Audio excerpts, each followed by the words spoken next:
single day since that, he's been fighting for young people around the country. I want to introduce you also to Eric Malillo. He's a three-time MP. He's only 27 years old, from Northern Ontario. These two guys are fighting the fight every single day on the House of Commons. I'm so proud to call them friends. I'm so proud to call them colleagues.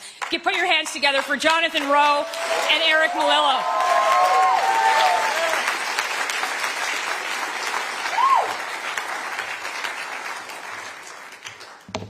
Well, almost 4 years ago, I was in a room very similar to this in a small town of Newfoundland called Clarenville. And Pierre Poilievre came to my riding, and I said, that's the kind of leadership we need. I'm sick and tired of this Liberal government sacrificing my future.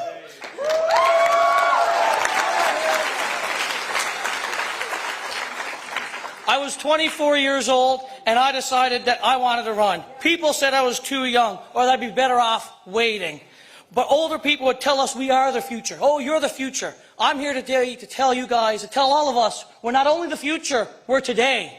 The young men and women that went overseas, that fought for this country, the young tech brains that have molded our whole country, our whole world has been founded on the vision and the passion and the drive of young people. And we can feel that here tonight. And I have no doubt in my mind that this room will continue to change our nation, because we are not going to let this Liberal government sacrifice our future.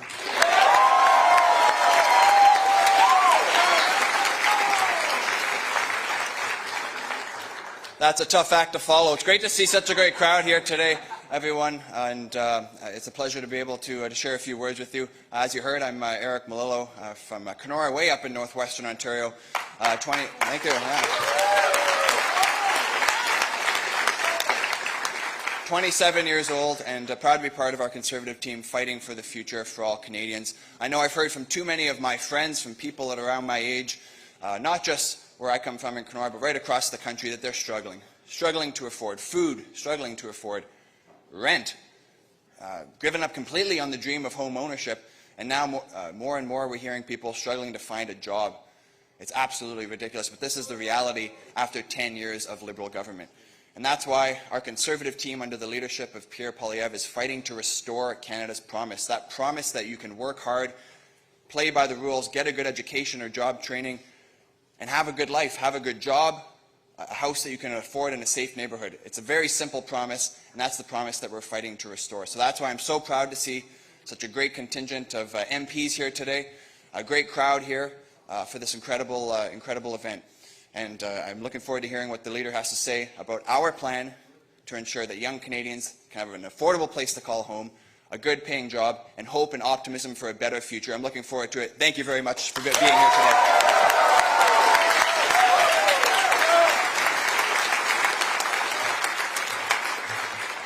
Those are the guys fighting in Ottawa every single day for the things that you want. We're proud to call them friends, we're proud to call them colleagues, and we're proud to see what they're going to do to restore this country's promise. And look, I was in a campus club. I know that lots of you probably got into this room because you once walked through the doors of a campus club. So the next person that I'm going to introduce is someone I'm really, really proud of, somebody I'm really, really proud to know and to call a friend. Angelique Covino is the president of U of T Mississauga's Conservatives, and she's here to take over.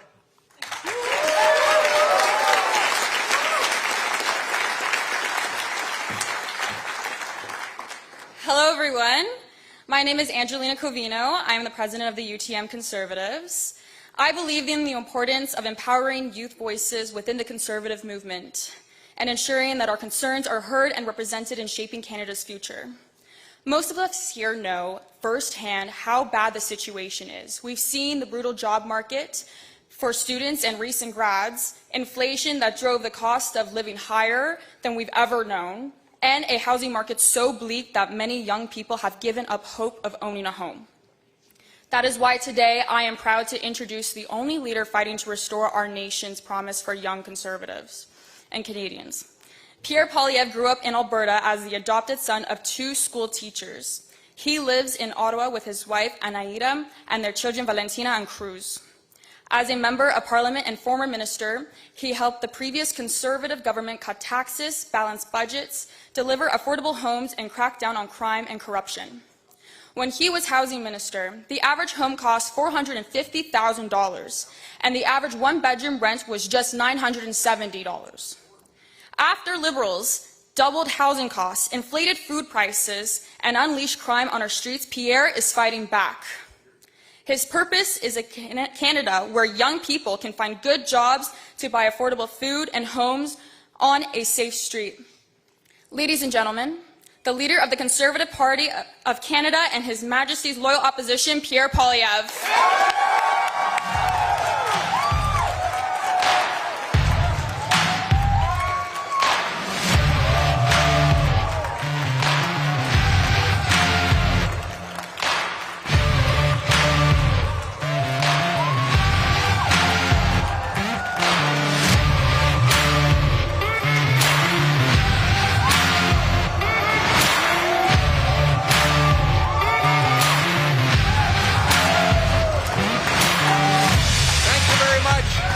Merci beaucoup.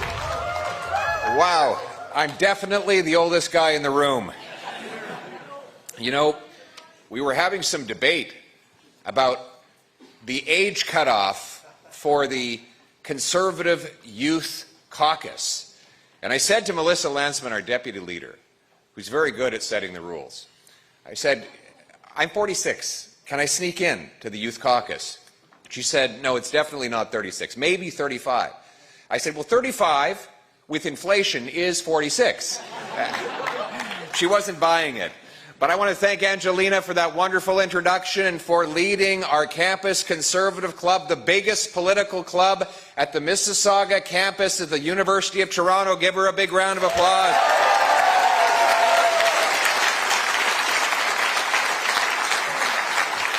Angelina, like all our young Conservatives, are fighting for homes, jobs, and hope, and they refuse to sacrifice their future to the Liberal government.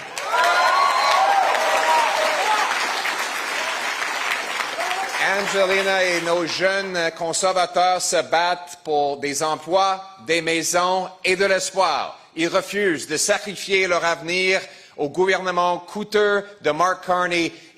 Ils insistent d'avoir la promesse du Canada, et c'est la raison pour laquelle nous sommes ici aujourd'hui. I want to thank all of you for being here, all these young people. We know that you all must be young because you're here listening to a speech about economics from a middle-aged or an aging politician rather than spending your evening trying to get approved for a $900,000 mortgage on a 400-square-foot apartment. Maybe you're here today for the free snacks. Do we have some free snacks? Yeah. I don't blame you. I mean, we're in a time when a good meal is considered to be a juice box and a granola bar after Liberals doubled the cost of food and doubled in fact, what they did is they doubled the debt that you're going to have to inherit as the youth. And it's no coincidence that when they doubled the debt, they actually doubled the food bank lineups and doubled housing costs. These things go together. Mark Carney and the Liberals are spending your tomorrow on their today with their irresponsible, costly big government policies. You know, Liberals tell us all that we shouldn't be talking about these substantive issues like debt and costs and inflation and jobs. They say that young people are only interested in vibes, like the vibe you get when you see that your rent is now $2,000 a month, or when you get to the checkout and you realize you have to put an item back on the shelf because your bank account has run empty before you finished making your purchase. Those are the types of vibes that we've gotten used to after 10 years of costly Liberal government. But Mark Carney promised there would be different vibes, that he was going to be a tight-fisted banker, and that he promised that he was going to move with unimaginable speed to do all of the opposite things that he talked about and that his party did for the prior 10 years. So now that it's been 7 months, it's a good time to review the promises that he's made and which have been kept. He promised we'd have the fastest growing economy in the G7. He delivered the fastest shrinking economy in the G7. He promised to double home building. His housing agency says home building is going to drop by 13%. He promised that he would be judged by the prices at the grocery store. He delivered. More expensive food. In fact, food prices are rising twice as fast as the Bank of Canada's target. And we just learned that 7% more people will be lined up at food banks this year than last year. This is after Liberals already doubled their lineups at those food banks. He promised he would negotiate a win with President Trump and get a deal by July 21st. Still no win, still no deal, still no elbows, still no jobs, my friends. He promised that he would change everything. In fact, everything is getting worse. You know, they tell us, though, they're just about to do all of these great things. That's the just about party, right? They remind me of the student you all know who is just about to stop procrastinating on that essay. Next week, he's going to stop procrastinating on that essay. Or it reminds me of when we used to go to the student pub at the University of Calgary, and there was that sign on the wall that said, "Free beer tomorrow." So you showed up tomorrow, and it still said, "Free beer tomorrow." But tomorrow never came, and beer prices would just keep going up and up and up. It reminds me of the lady who got married for her 4th time. And as she was leaving the wedding hall and driving with her new husband to the hotel, she said, "I'm feeling a little bit nervous." He said, "Why?" She said, "This is my first time being with a man." And he said, "Well, how is that possible? You've been married 3 times already." And she said, "Well, each of my prior husbands had a condition. My first husband had a heart condition. And so when we got back to the hotel room, he got so excited that sadly he died of a heart attack. My second husband had an eye condition.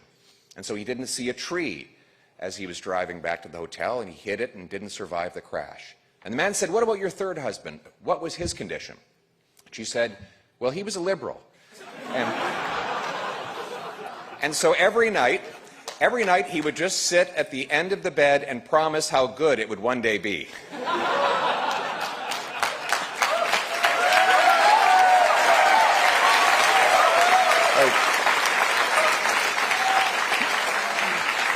You all heard Mark Carney gave this big hyped up speech. It was an address to the nation. He pulled these poor young people into a lecture hall, and boy, did he ever give them a sleepy lecture. It was very, very slow and very, very boring.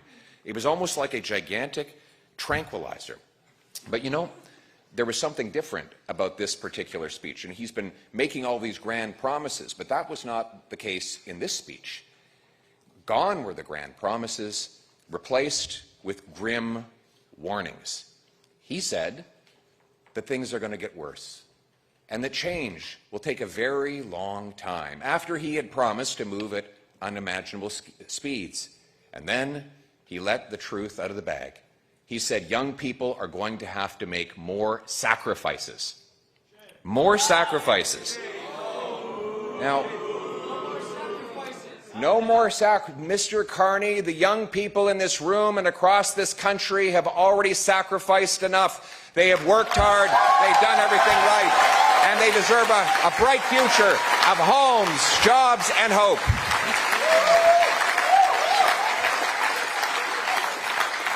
Think of what you've already sacrificed for this costly Liberal government. You've sacrificed home ownership after they doubled the cost of buying a home. You've sacrificed your nutrition and health after Liberal food inflation drove up the costs at the grocery store. You sacrificed your paycheck at the altar of high Liberal income taxes. You sacrificed even your job to employment-killing taxes, red tape, and temporary foreign worker programs. In fact, this generation, and I mean this literally, this generation has sacrificed more than any, this young generation, I mean, has sacrificed more than any generation since the Second World War. There is no doubt in my mind that all of you are working harder and longer for less than your parents and probably your grandparents. And it hasn't been since the heroes that won us our freedom in the 40s that we have seen a generation work so hard and so long for so little, and all because of liberal policies that have deprived you of the basics that you should have been able to take for granted here in Canada. Let's start with jobs. Youth unemployment today is 15%, the highest in a decade and a half. It is up from 13.7 when Mark Carney took office only 7 months ago, after he promised he would create more jobs. In fact, it's worse than that. It's not just the unemployment rate. It's the 3-decade record in the lows for the employment rate. Only 53% of youth who are between the ages of 15 and 24 are working. 53% is the lowest level since 1998. And most of you in this room weren't even born in 1998. That's how bad it is. And many of you are asking, as you drive around town, dropping off your resumes, you ask, what did I do wrong? Why can't I find a place to work? Hundreds and hundreds of resumes, no phone calls returned. The answer is, you did absolutely nothing wrong. You did everything right. Your phone should be ringing off the hook with job offers because you are qualified and you have been preparing for this moment to contribute to our economy. And my message to you is that Conservatives will fight for your jobs, and better than that, we will put in place the policies that will allow you to have a job again.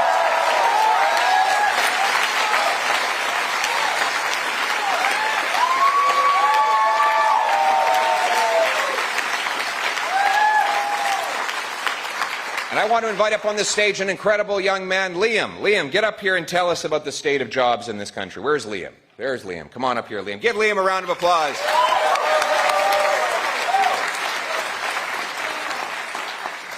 Thank you. Many of my friends have shared the same story, sending out countless hundreds of applications, only to receive a handful of responses. In my first year of university, I was lucky enough to obtain a full-time internship that paid. Since then, it's becoming increasingly difficult to find meaningful work. Just this last summer, even getting a part-time minimum wage job has become more and more competitive with more and more applicants. Although I was eventually able to receive an unpaid internship, I'm worried as a graduate this year that I will not be able to find long-term meaningful work. Thank you.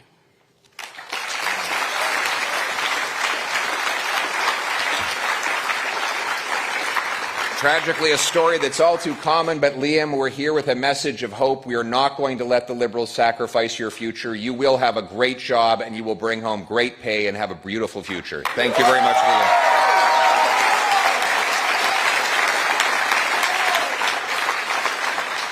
Used to be, young people had no problem getting jobs. I remember there was a time not long ago when there was a shortage of workers. There were more jobs than people. A young person who showed up with a clean shirt, a decent resume, a nice smile, and a good attitude would walk away with a job in just a few days. But today, that entire equation has changed. As we've seen that jobs have been blocked and killed by Liberal taxes that make our small businesses uncompetitive. They brought in anti-energy and resource laws that prevent us from digging mines, building pipelines, and generating other major private sector economic activity. And then they have further replaced Canadian workers with low-wage temporary foreign workers that drive down wages to profit Mark Carney's corporate lobbyist friends at the expense of Canadian youth. And speaking of newcomers, our young people who come from around the world with qualifications as doctors, engineers, nurses, and architects are banned from effectively working in the professions for which we need them by bureaucratic gatekeepers that won't grant them a license to practice, even though they are well qualified. Thank you. Thank you. So while we have young immigrant doctors who are forced to drive Uber, we have 6 million Canadians who don't have a doctor. This is insane. You know, they say in Toronto, if you have a heart attack, don't call 911, call an Uber, because the driver is probably a doctor. And yet we block those brilliant young immigrants from working in the field for which we so desperately need them. And speaking of our immigration system, we had the best immigration system in the world, where we brought people in reasonable numbers that we could absorb into our jobs, our health care, and our housing market. But Liberals totally destroyed the system with chaos, numbers that were too high, and without doing proper criminal background checks on people coming to this country. And this has served nobody, not newcomers, not multi-generational Canadians, not our economy, housing market, or health care. And our young people have suffered the most. Young people in Canada are welcoming, and we want to bring people, the best people from around the world, but we should only do it in the right numbers, in numbers we can absorb, so that we can have housing, health care, and jobs for all.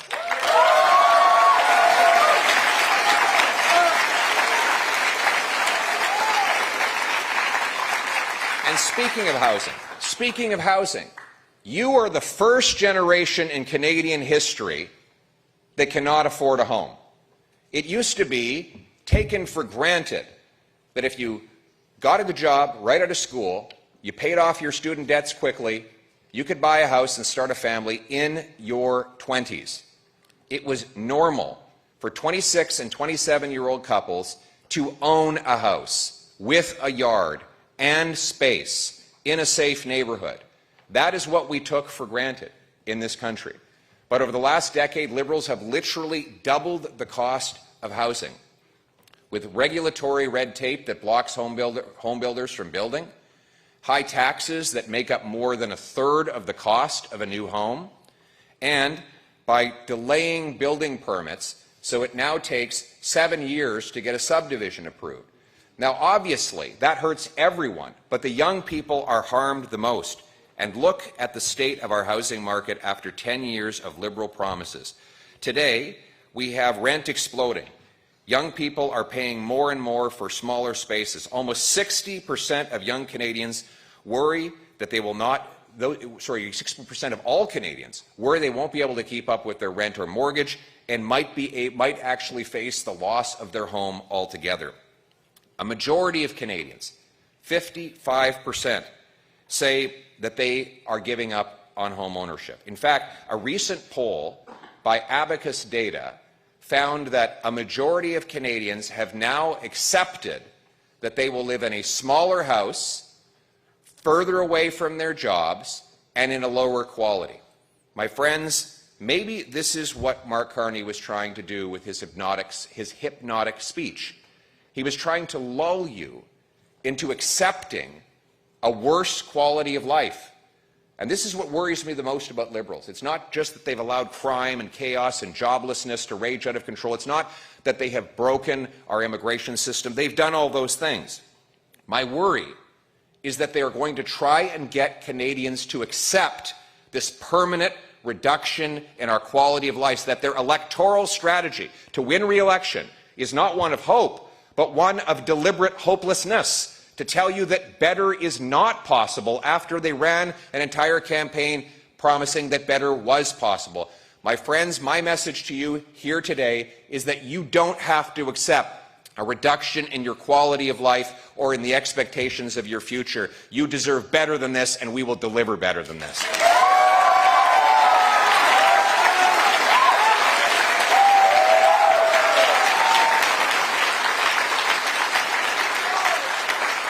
And I want to invite Doreen and Juliette up on the stage to tell us a little bit about the hopeful future that we have. Go ahead.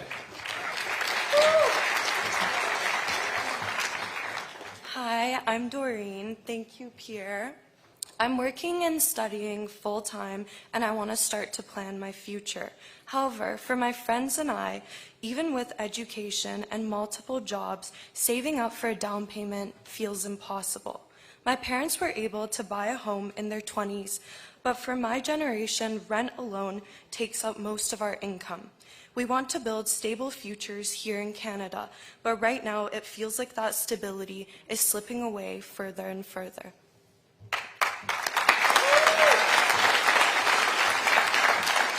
And I have to say, I'm part of the group that's worried. I don't see how I can plan to have my career and life here. It's just becoming a much more distant dream for me. I'm studying pre-med health sciences, and I want to become a Canadian doctor because I care about people and I want to serve my community. But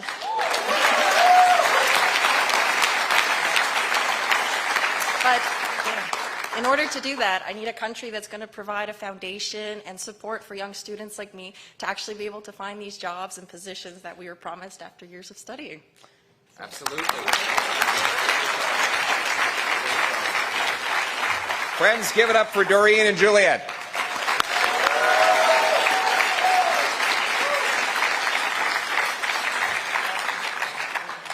No, when Mark Carney comes before our youth and says that people like Doreen and Juliet should sacrifice more, I wonder what it is that they haven't already sacrificed. They sacrificed the chance to have a job and a home, to start a family.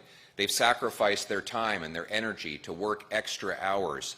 And again, they're told that this is not enough, that the government wants another pound of salt. The government wants to take even more and add new burdens. And I think of the country that I was promised as a young person, where if you worked hard, you got a great life. You could afford a home, and you could live in a nice neighborhood. And I think of people like Adam, who is struggling every day and every way. Adam, why don't you come up on the stage? Where's Adam? Adam's hiding over here. Come on, let's give Adam a round of applause.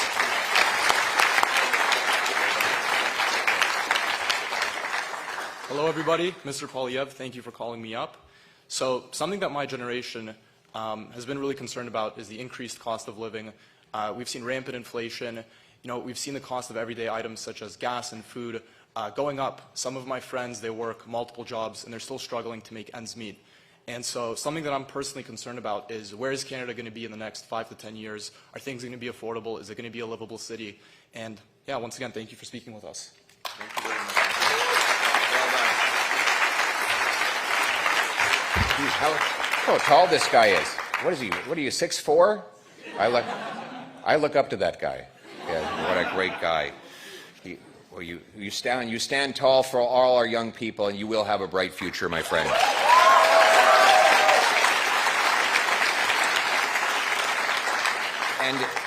And I want to invite up someone else to talk about how we're going to have more jobs for our youth, jobs and paychecks that will allow them to pay the bills. Everyone give a big round of applause and a warm welcome to Ben Cochran. Ben.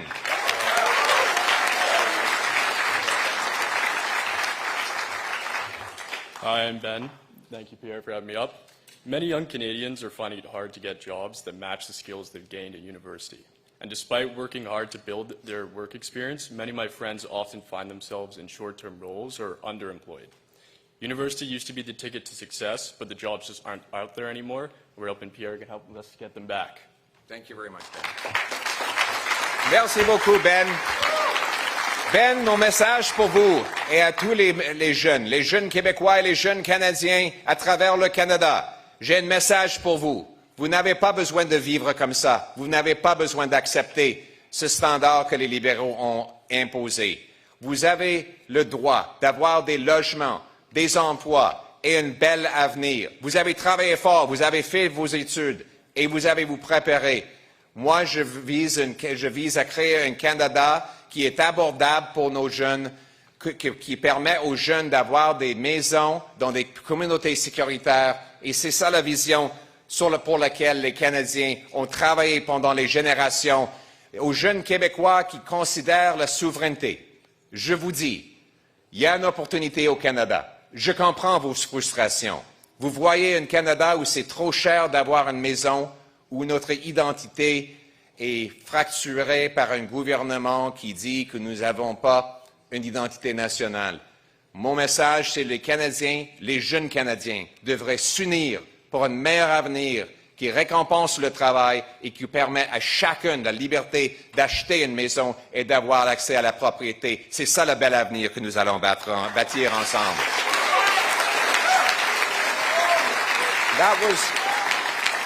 That was the promise of Canada. The promise of Canada was that it's better than the American dream. We've all heard of the American dream, but that's something you wake up from. A promise is something that is kept. It's like a deal. You do this, you get that. And that's what brought so many waves of immigrants from around the world. It's what allowed so many generations of Canadians to start at the bottom and climb to the top. The promise was this: you work hard, you get an affordable house, you get meat and potatoes on the dinner table every single night. When your head hits the pillow, you know that you're going to be safe as you sleep, and that your car will still be in the driveway when you wake up in the morning.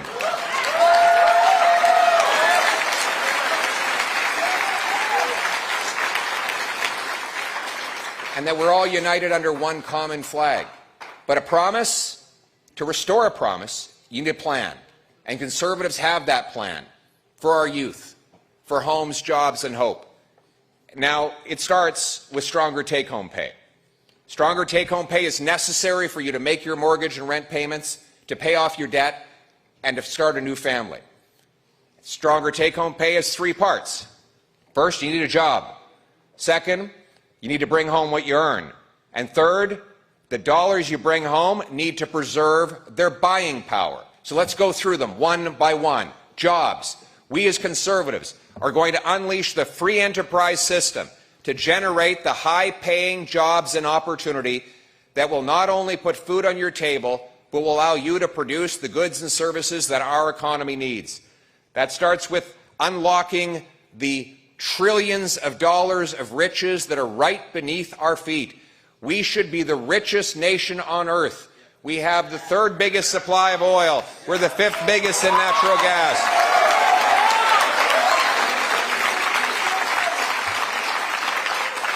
We have uranium, the biggest supply of uranium. We have the fifth biggest supply of lithium. We have the longest oceanic coastline. We have the shortest shipping distances from the Americas over to both Asia and Europe. The only thing standing in the way is the government that blocks our brilliant workers and businesses from bringing these riches to the surface and putting them in the pockets of hard-working Canadians. In fact, if you look at our molecules, our atoms, our rocks, our water, our land, our dirt, we should be the richest country on earth, and Conservatives are going to unlock those riches for our youth.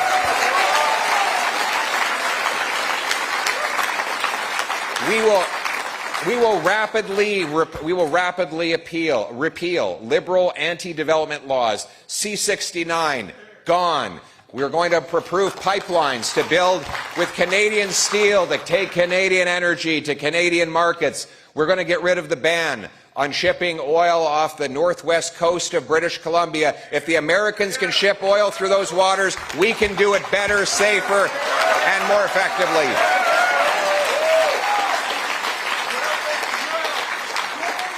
We will get rid of the industrial carbon tax so that we can produce our steel, aluminum, cement, concrete.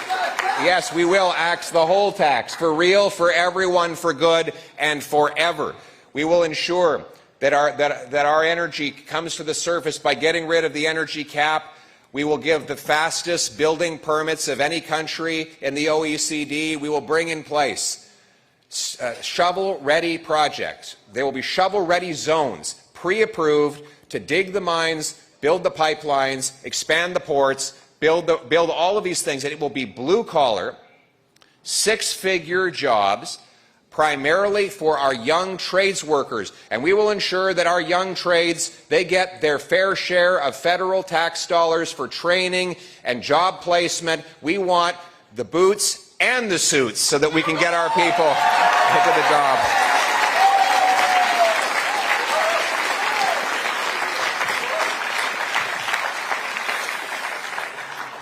And we're going to make sure that Canadian jobs go to Canadian workers. Right now, Canadian jobs go to Canadian workers. Multinational corporations want to drive down wages and drive our kids out of jobs by exploiting low-wage temporary foreign workers from poor countries. Now, Mark Carney was asked about my idea to solve this problem. And he said, well, he's talked to a lot of corporate lobbyists, and they've confirmed that they need to bring in low-wage workers from abroad, even while we have more unemployed youth than at any time in a decade and a half. Carney's corporate cronies say they need to bring the jobs to low-wage temporary foreign workers. Now, let's be clear. These temporary foreign workers, they're good people. They're decent. They just want the best for themselves. But we cannot bring in people from abroad to fill jobs that we do not have ourselves. Our young people need those jobs. We will get rid of the temporary foreign worker program, and we will ensure that it is Canadians first for Canadian jobs.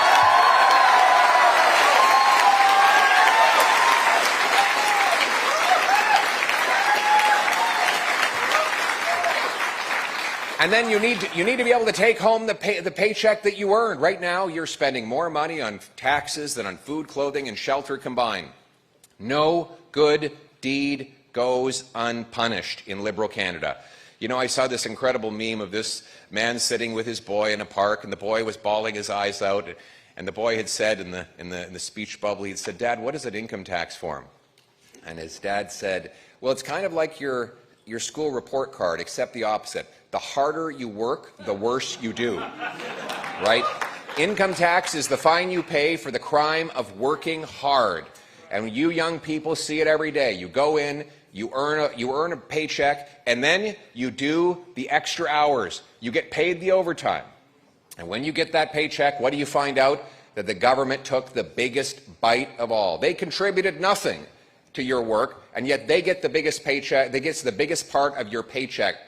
Conservatives are going to cut income tax so that your hard work pays off and you bring home more of each dollar you earn.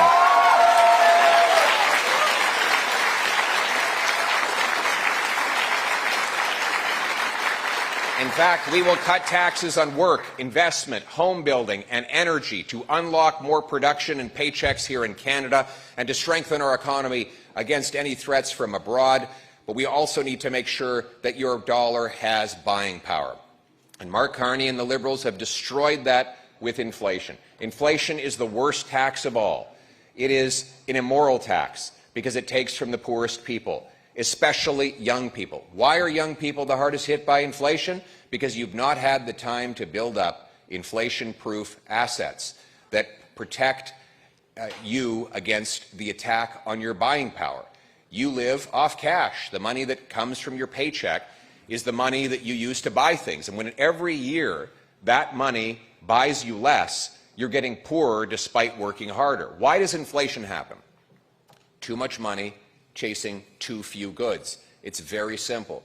If you have an economy with 10 apples and $10, it's $1 an apple.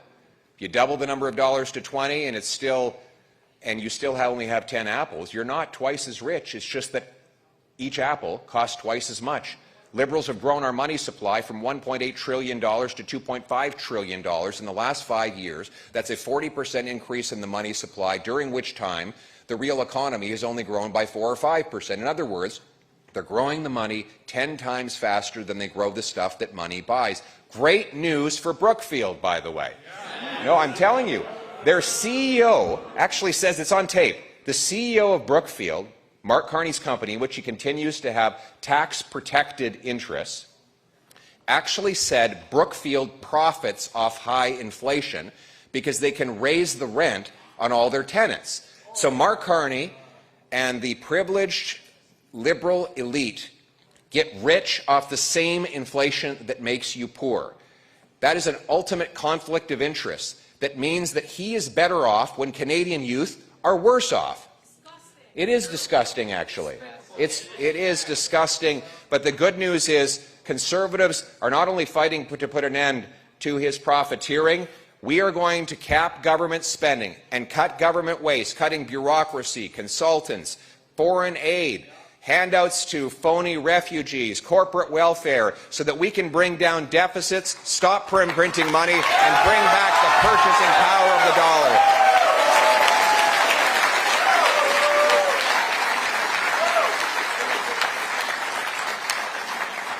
We want your paycheck to go further, and that means including buying a house. We are the only ones with a practical plan to buy a home, to ensure you can actually own a home. And yes, you do need to own a home throughout your life in order to build up equity, secure collateral, and a credit history to eventually borrow and start a business. And to have a home, we need to build more homes. Why don't we have the homes? Bureaucratic gatekeepers stand in the way. Conservatives will incentivize municipalities to speed up permits, free up land, and cut development taxes. We will get rid of all federal taxes on home building. In fact, we will sit down with every level of government and set out a plan to eliminate all taxes on home building to bring down the cost of a new home by hundreds of thousands of dollars.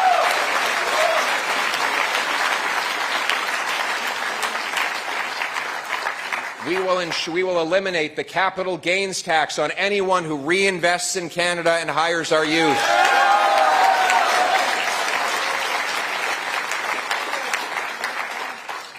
And you know, I look across and I look at the young people I see today, and so often I see a sense of hopelessness and despair. And you know, I want you to know that I see you. Conservatives see you. We see the sadness in your voice, the hopelessness on your face, those big, dark bags under your eyes as you've gone out to deliver one more Uber Eats delivery so that you can pay your rent. We as Conservatives know what you're going through, and we know that you've done everything right. We know that many of you have fallen into a life of addiction because of that hopelessness. Fentanyl has taken 50,000 lives, most of them young people. And our government gives out more and more drugs and goes softer and softer on the killers who hand out those drugs. We are going to protect our youth from drugs. To the mothers of Canada, know this: we will protect your kids from drugs. We will fight for your kids' future.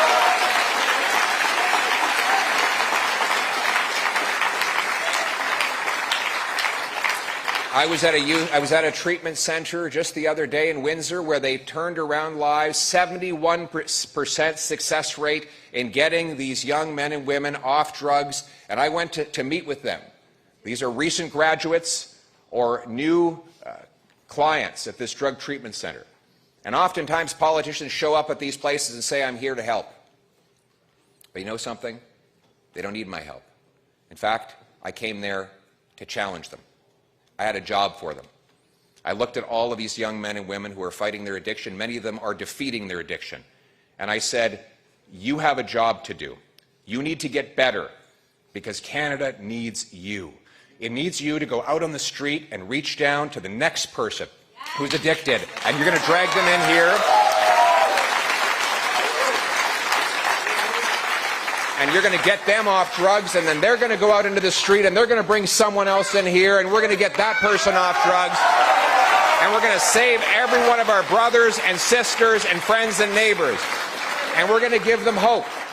That's what this country needs now more than ever. We need a country where people can get back up on their feet, where they can dream again, when they can believe that their dreams are possible.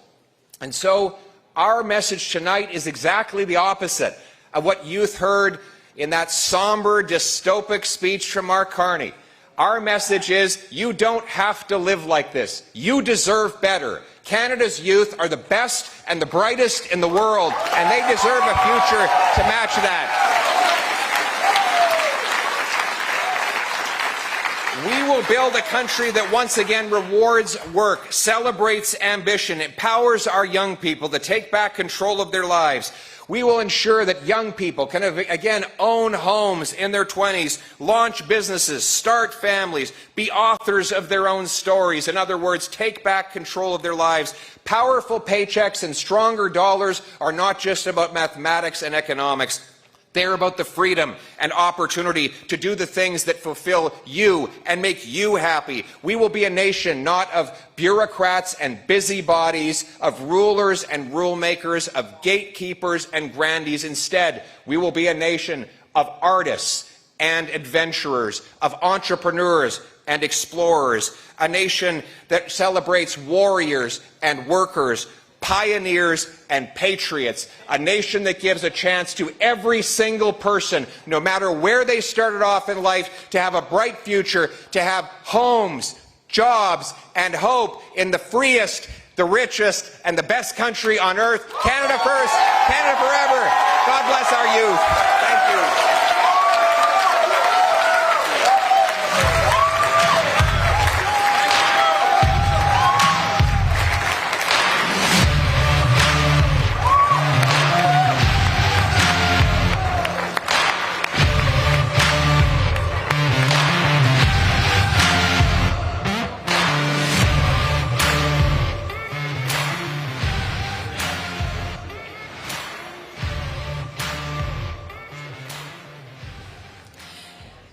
So who is ready for a bright future under a Conservative government?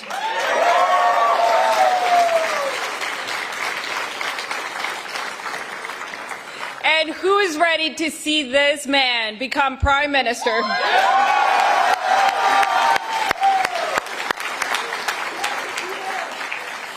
You know, we don't need a Prime Minister telling us to give up. We don't need a Prime Minister telling us to continue to sacrifice even more for their failed policies. We don't need a Prime Minister to tell us that our future is not going to be as good as his past. We need a Prime Minister who believes in us, who's willing to fight for us and not give up until the job is done. And I have full confidence that Pierre Poilievre is the Prime Minister that we need. Because we don't only need jobs. When I look at youth, I see youth creating those jobs and taking charge of our future, because I know we're up to the challenge. So, if you want a picture with Pierre Poilievre, please line up along the wall in the back. You will see the flags, but also please speak to one of our representatives so you can get connected and get